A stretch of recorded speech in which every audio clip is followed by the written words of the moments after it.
Здравейте, приятели! За тези, които не ме познават, аз съм Иван Златев и съм фотограф от вече 10 години. Завърших в Кипър графичен дизайн, но бързо след това се преориентирах към фотографията и до ден днешен работя това. Освен фотографски услуги, предлагам и обучение към Photoschool.bg, като основно се занимаваме с начинаещи, но за тези от вас, които знаят, нашите курсове предлагат обучение на доста по-високо ниво. Реших да направя този канал след близо 2-годишна пауза от към креативна работа, като много липсваше това да имам лични проекти и просто да снимам, вместо да го правя за пари. Затова реших да открия ново вдъхновение и с семейството ми дойдохме в Бали. Идвайки тук, разбира се, трябваше да се приготвя с малко техника, защото такова красиво място не може да го изпусна, без да направя няколко хубави кадъра. Не само на семейството ми, но може би на хора, които живеят тук и биха ползвали услуги на фотограф. Така че се заредих с доста нова техника, която искам да споделя с вас, кога, къде и как ще ползвам.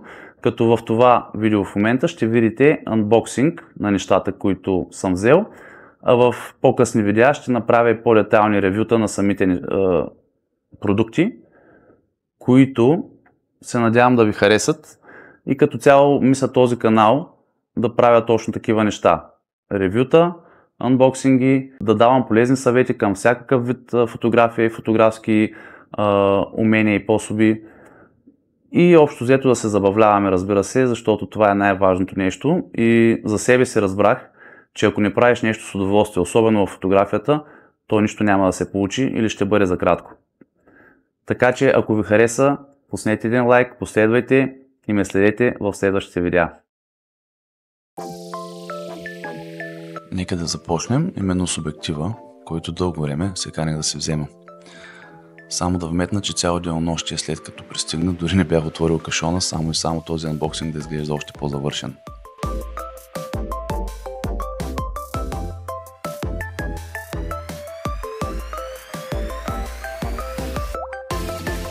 Разбира се, че марката е Canon, а вътре се крие новата версия на легендарния 135 мм, а именно RF 135 на 1.8.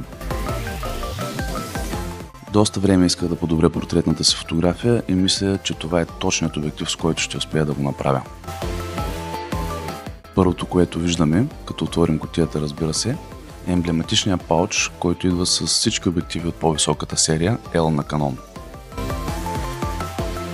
Той е супер удобен, когато искаме безопасно да предвижим обективите си по време на сурови условия, ако нямаме възможност за по-висок клас раница, разбира се. Следва стандартна документация от производителя.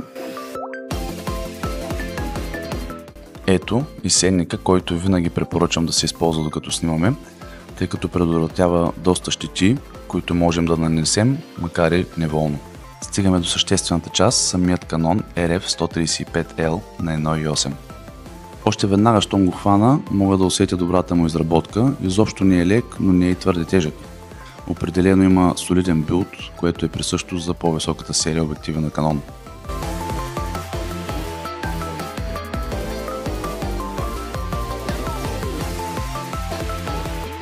Обектива има два switch бутона, които превключват между ръчен и автофокус.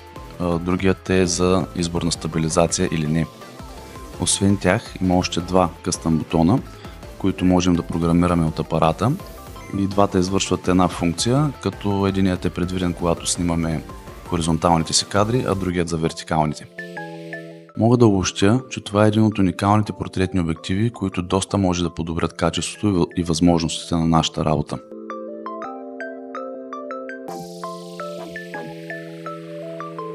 Следващото нещо, което ще ми свърши страхотна работа, е гимбал стабилизатора на DJI Ronin RS4. Това е последното поколение на DJI, което предлага най-добрата стабилизация до сега, а този вариант, който е между Mini и Pro, е идеален за нуждите ми, тъй като издържа до 3 кг тежест върху себе си.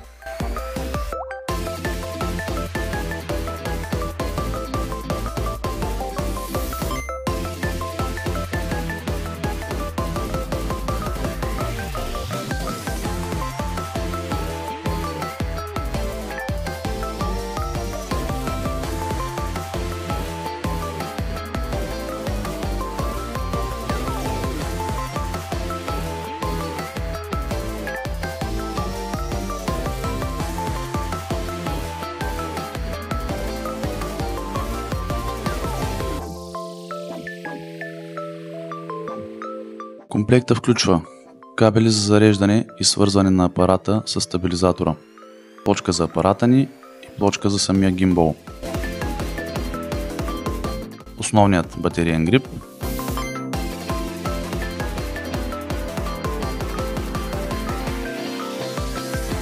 удължител за хвата, който също е и трипод.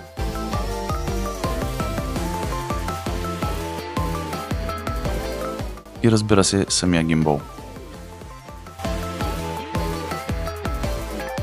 Тук мога да вметна, че като човек, който никога не е ползвал подобна техника, беше изключително трудно първата му настройка и нагласа, но след това доста бързо навлязах в материята, като искам да кажа, че управлението му е доста интуитивно и лесно.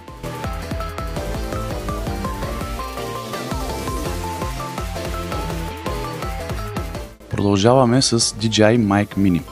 Спрях се на тази версия, а не на по-големия DJI Mic, защото мисля, че е доста по-практична и удобна за ползване. А докато гледах различни туториали, не намерих разлика в звука или поне нямаше такава, която да ми направи голямо впечатление. Спрях се на опцията с два микрофона и един ресивър, тъй като мисля, че ще е доста по-удобно и за бъдещо ползване.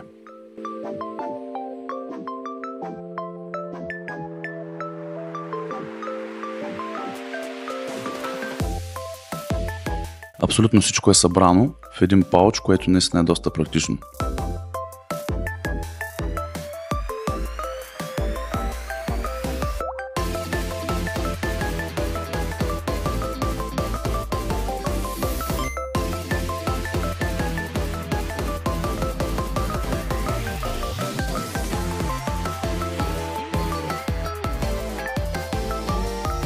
Комплекта включва аудиожак, кабел за свързване с различни устройства, както и USB-A към USB-C кабел за зареждане.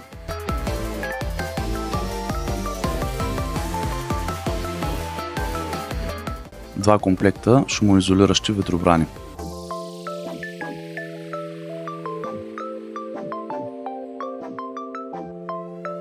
Следва съществената част, зарядната кутийка, в която се побира абсолютно целият комплект. Микрофоните издържат над 10 часа работа, като с заряда от кутийката можем да стигнем над 40 часа. С лесно движение махам стикера и с леко натискане отварям кутийката. В нея се намират двата микрофона и приемника.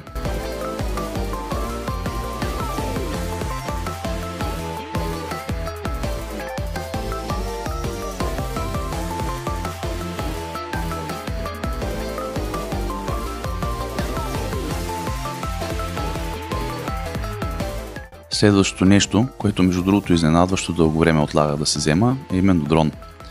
Реших да се спра на DJI Flip, тъй като е едно от последните попълнения в семейството на DJI дроновете, защото според мен е един от най-добрите опции за начинаещи пилоти като мен, тъй като този модел има допълнителни защити на перките и е доста по-трудно да го повредим по време на полет.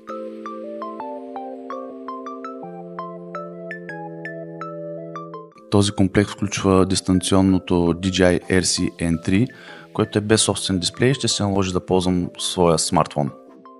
Ето е малката птичка с гънати перки и протектори около тях, което е доста удобен вариант, когато пътуваме и искаме да я приберем в раницата си с апарата, например, вместо да носим отделен кълъв за нея.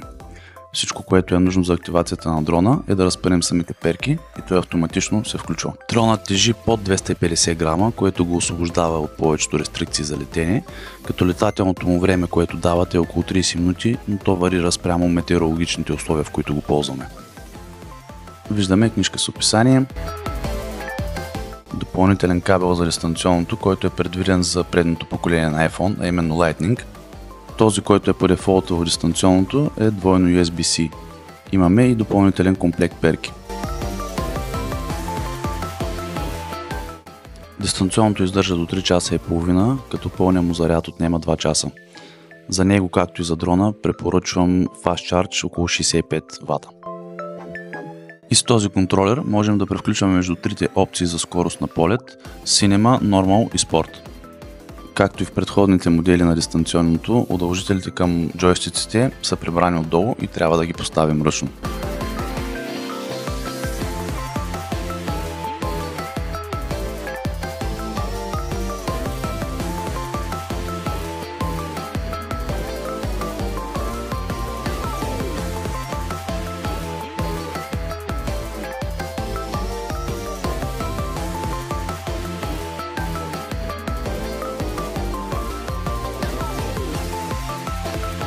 И накрая, но не на последно място, реших да си взема светлинен LED панел на добре познатата ни марка Godox, а именно eSports 45. Godox са доста утвърдена марка и реших да им се доверя, разбира се, като панела предлага 56 вата мощност, регулируема от 0 до 100%, както и ниво на цветната температура от 2800 до 6500 келвина.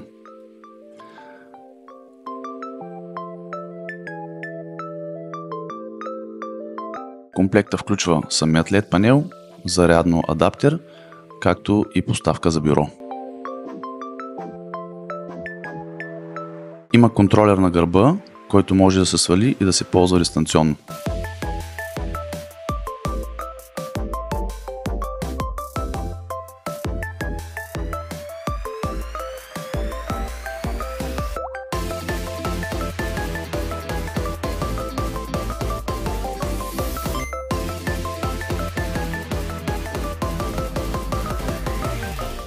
Спрях се на този модел, защото мисля, че е достатъчно мощен, регулира се доста добре и като цяло има доста мека светлина, дори без никакви модификатори прикрепени към него. Надявам се това, което сте видяли, да ви е харесало, като очаквайте в следващото видео нашето пристигане в Бали. И не забравяйте да ме последвате. До скоро!